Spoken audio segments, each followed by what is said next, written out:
What's going on, guys? It's Jimmy here. The U.S. grows further and further entangled into conflict, and also Russia loses control here. I'll show you a lot of different things here.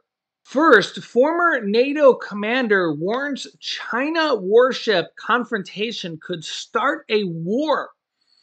This comes as the Chinese warship just cut off the U.S. warship, and then also within a matter of days here, we had a Chinese jet cut off a U.S. jet here as well. Two very close warlike maneuvers that could potentially start a war. Former NATO Supreme Allied Commander of Europe, James Stavridis, warned on Saturday about the Chinese warship that almost collided with a U.S. Navy destroyer in the Taiwan Strait, saying that such incidences could start a war. A video published by Canadian outlet Global News that was also widely shared to social media showed the Chinese vessel approaching the U.S. Navy destroyer and passing within 150 yards of it. The close call comes amid ongoing tensions between China and the U.S. over a number of issues. And the U.S.'s Navy Indo-Pacific Command said on Saturday that the Chinese vessel executed maneuvers in unsafe manner. And China defending their actions on this. Yeah. A close encounter in the Taiwan Strait. The Defense Department releasing this video that it says shows a Chinese warship almost running into an American destroyer on Saturday, coming within 150 yards of it, forcing the ship to slow down to avoid a collision. The Navy ship had been conducting a joint military exercise with a Canadian frigate between Taiwan and mainland China. Defense Secretary Lloyd Austin calling on China's leaders to, quote, rein in that kind of conduct. Accidents can happen that could cause things to spiral out of control. China's defense minister then blaming American provocations by even being in the area. Telling the U.S. to, quote, mind your own business and take good care of your own people, Navy vessels and jets. All of it prompting a warning from the U.S. We do not seek conflict or confrontation, but we will not flinch in the face of bullying or coercion. These close calls are happening more often, the latest last week over the South China Sea, when a Chinese fighter jet flew across the nose of an American surveillance plane in a maneuver the U.S. called aggressive. Earlier this year, NBC News was on board a U.S. Navy aircraft intercepted by a Chinese jet that flew 500 feet off the wing for over an hour. China saying it will continue to take necessary measures to protect sovereignty and security. Now, I think it was the Chinese defense minister who said, obviously in their language, that we shouldn't even be over there. And, in a way, I do understand their position. But, some people here say that, we should be showing a strong military presence to prevent them from attacking Taiwan.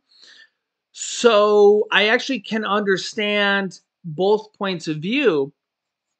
And it's kind of like you're damned if you do and you're damned if you don't. Because if we don't show a strong military presence over there, they could just attack Taiwan, try to take it over. But President Biden has said that we would defend Taiwan because of the U.S.-Taiwan Relations Act. We would actually put U.S. military troops, boots on the ground there if China attacks them. So, like I've seen comments from people that says we should actually put troops on the ground there now to deter them from doing it. But that also could provoke them even more and make them want to attack. So you kind of got both things here. On the other hand, you could take China's advice and say, well, maybe we should just not provoke them and try to not, stir up the pot and not start a war. But then you also can get people that would criticize you. They're saying, oh, you have a weak president. You're showing weakness. So the question here is like, you're damned if you do and you're damned if you don't. Do you show weakness Do you show strength and stir up the pot and maybe start a war? You literally could get in trouble either way. This is kind of the problem here. It's just same thing with North Korea there. You got the U.S. troops over there helping South Korea doing joint military drills, and North Korea is literally threatening us with nuclear war. Shooting missiles. It's only a matter of time until one of these missiles they're shooting accidentally hits something or someone, and then what? We have a nuclear war in our hands.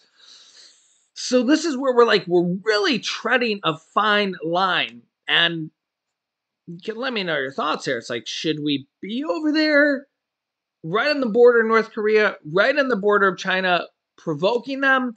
Should we step back a little bit and not be provoking them? But some would say that we're showing weakness. Should we be showing strength? Yeah, it's really, really tough. And this is where a lot of people get political, because if you're like, say, a Republican and you're anti-Biden, you would be saying, oh, we have such a weak president. We should be showing more strength. And it's really, really tough. This is why I would never want to be president either way, because it's like, you're damned if you do, and you're damned if you don't. You guys can let me know your thoughts here in the comments. Meanwhile, Russia here today saying that Bakhmut is no longer completely under Russian control. This is coming from the head of the Wagner Group, Prigozhin. And so this is coming directly from the Wagner Group boss, who he said it took him 224 days just for him to capture that city Bakhmut, which is, all the way very, very, not very, very close, but pretty much on the eastern front there of Ukraine. And it took them 224 days to capture this one city. And now they've lost total control of it. Here's what the Wagner Group boss is saying here today, which is very, very stunning to me, that he's been speaking out against Putin. It's interesting here. It's almost like, you can let me know your thoughts on this, but we're seeing he's the only Russian out there with any authority that's actually speaking out against Putin. It's very interesting. And we've actually seen some headlines that say maybe he could be potentially going to be taking over for Putin. I don't know. You can let me know your thoughts on this. Here's what he's saying here today.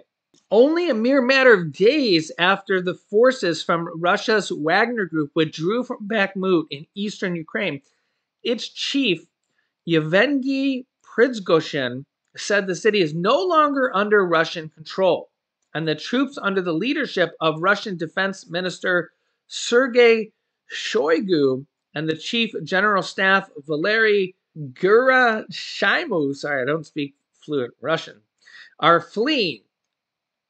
And Ukrainian forces have now retaken part of the settlement of Bakhmut, Prigozhin calling it, quote, shameful.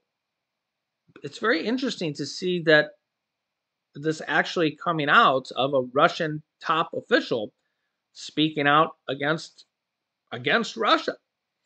The Russian paramilitary group's chief made his remarks in an audio message published by his press service on Monday. Obviously, it's in Russian. You can look it up if you want to. He said on May 25th that Wagner mercenaries have begun their retreat from Bakhmut and that they would completely withdraw from June 1st, giving way to the regular Russian military units. And now the regular Russian military units have lost partial control of the city. And this came after Prigozhin, the Wagner boss, has accused these other two guys, these other two generals or whatever, of depriving his fighters of ammunition for months. Maybe it's really just because Russia's low on ammunition in general. He says, this Wagner Group boss says that the Chief General Staff regrouped and stood along this top reservoir. They were talking about how it was to protect the village because it was a very advantageous position, so advantageous that everyone was just bargaining for them. Now, this part of Bakhmut settlement was already It's already lost. Troops are running away quietly.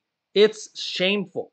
Now, this is where, like, I always see, a few people that say, Russia's going to win the war. Russia's going to win the war.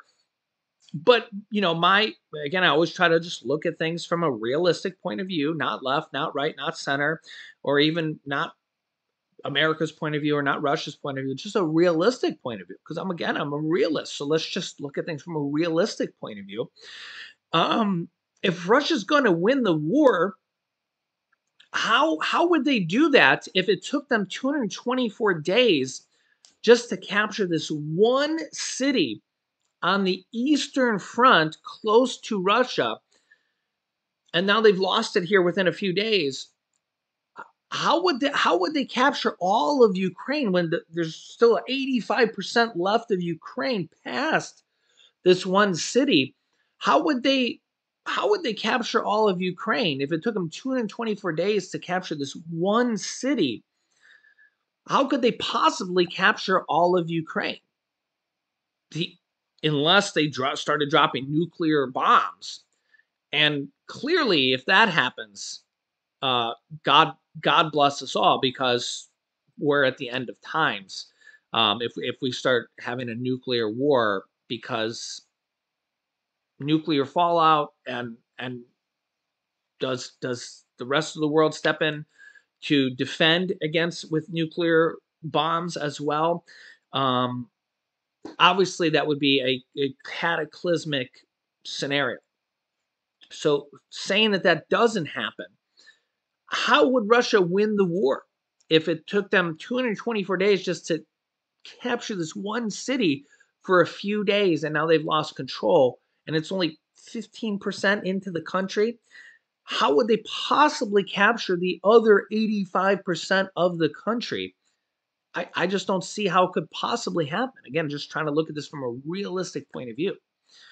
Again, you could let me know your thoughts here in the comments, but I'll keep you up to date here with everything happening here in our country and around the world here on a daily basis. If you haven't yet, make sure to subscribe down below, click the bell icon so you don't miss out on any new videos here. Thanks for liking and sharing these videos, please, so it can help get our videos out to new members here, and YouTube will help spread the word here as well. Here's some videos you should watch next. Chinese spies are in Alaska in a startling discovery. And what Saudi Arabia and Russia just did is pretty terrifying. So click on one of those videos next. Thanks for watching, guys, and I'll see you in the next video.